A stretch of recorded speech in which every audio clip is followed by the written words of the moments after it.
encuentro muchos lugares comunes con Los Años Extraordinarios. Creo que podrían incluso compartir universo, ese realismo mágico, ese punto fabulesco que tienen ambas historias.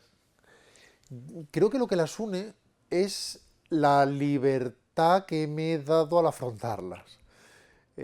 Trato de darme libertad. Darte libertad no significa necesariamente hacer lo que te dé la gana o resultar caprichoso, sino abrazar según qué ideas o imágenes o estímulos, por irracional que sea su origen, de forma deportiva, sin cuestionarlos más de la cuenta y sin analizar su pretendida conveniencia o pertinencia. Entonces, probablemente eso es lo que percibes, que tanto la novela como la película habitan sus propios mundos, que siguen sus propias reglas. Si alguien dijera, ¿dónde está pasando Escape?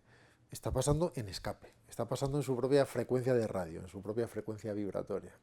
Pero creo que es interesante porque me recuerda, por ejemplo, al cine de José Luis Cuerda, esas grandes comedias que hacía. Esa libertad de la que hablas, esos personajes muy suyos y muy libres también y muy particulares cada uno de ellos. Es verdad que es así, de alguna manera también sucede, y probablemente por eso hemos podido tener la fortuna de reunir un plantel de este peso y de este tamaño, que aunque la película es la Odisea de N, y la película es sin duda la de N, y es el viaje de N, y vemos todo desde el cerebro de N, sucede como en la Odisea que Ulises se encuentra con diferentes personajes a lo largo de su viaje. Y se encuentra con Polifemo, y con Circe, y con Calipso, y con Nausicaa, y en torno a cada uno de estos personajes gravita el peso de esa escena, y cada uno es muy suyo, como dices tú, con una personalidad que puede ser desquiciada o simplemente imposible de adivinar o contraintuitiva una vez más. Cada vez que uno espera que un personaje va a reaccionar de una manera, hace algo completamente inesperado, a lo que es difícil anticiparse, y de esa libertad de todos surge esta neo-odisea que es Escape. Es interesante eso que comentas porque atendiendo a los secundarios, a ese tipo de personajes, es un relato en el que sí, conocemos a N, conocemos su verdad, más o menos, porque es un tipo par con palabras, le cuesta expresarse, le vemos más por las acciones, pero es una película que subraya mucho lo que opinan los demás del protagonista, que a veces ni siquiera dejan que él se explique. Pienso, por ejemplo, en Blanca Portillo, me da igual tu historia, ya la conozco. Sí, sí, lo cual no le quita la razón, por otro lado, a Blanca. Pero es verdad, sin embargo, N, que puede ser digno de toda la compasión del mundo y que es un ser dañado, del mismo modo que otro puede sentir que es un jeta integral que busca que otros asuman sus responsabilidades. Lo que es cierto es que no es ninguna víctima. N es un juguete roto, si lo sacudes de los hombros suena, oyes las piezas sueltas, pero también es una apisonadora. Es un personaje con una determinación infinita. Y cuando decide algo, no hay prisioneros. Y eso incluye a su propia hermana, no mide consecuencias. Así que resulta muy difícil de atrapar porque despierta en los espectadores emociones muy diversas y a veces muy contradictorias. Hablabas antes de los años extraordinarios.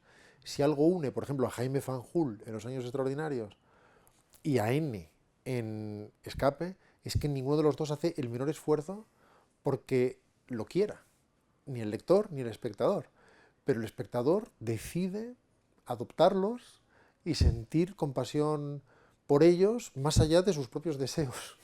Luego, N es un personaje en el que es muy importante su fisicidad, su gestualidad. Es un personaje que ya la forma de andar que tiene, hay escenas que son prácticamente slapstick. Pienso cuando quiere entrar en la comisaría o las peleas con la hermana. Tiene ese punto también de cine muy clásico. Sí, le pedí a Mario que viera a Buster Keaton, por ejemplo. No lo conocía en profundidad. Es una de las muchas referencias que se trabajaron, porque claro, hay cosas que surgen de una gestualidad recurrente que busca el alivio en las rutinas. Hay una parte que surge de animales, corporeidad prácticamente animal en su retorcimiento. Hay una parte que surge del análisis del niño en su vertiente inocente y pura y candorosa, pero también en su vertiente egoísta, profundamente manipuladora, reactiva y primaria. Y entonces se une todo eso. Se une el bicho que a veces asoma con el slapstick hiperreactivo ante un determinado estímulo, y esa es la razón por la que el espectador se ríe sin parar mientras siente una compasión infinita ante el daño que genera lo que está viendo y tiene que tratar de ver cómo gestiona emociones contradictorias dentro de sí. Todos nos identificamos con cosas que vemos en el personaje, con cosas que nos gustan de él y con cosas que no aprobamos en absoluto, pero que reconocemos también en nosotros. Y tenemos que gestionar también esas incomodidades, porque muchas veces ni siquiera sabemos del todo qué pensamos acerca de lo que estamos viendo.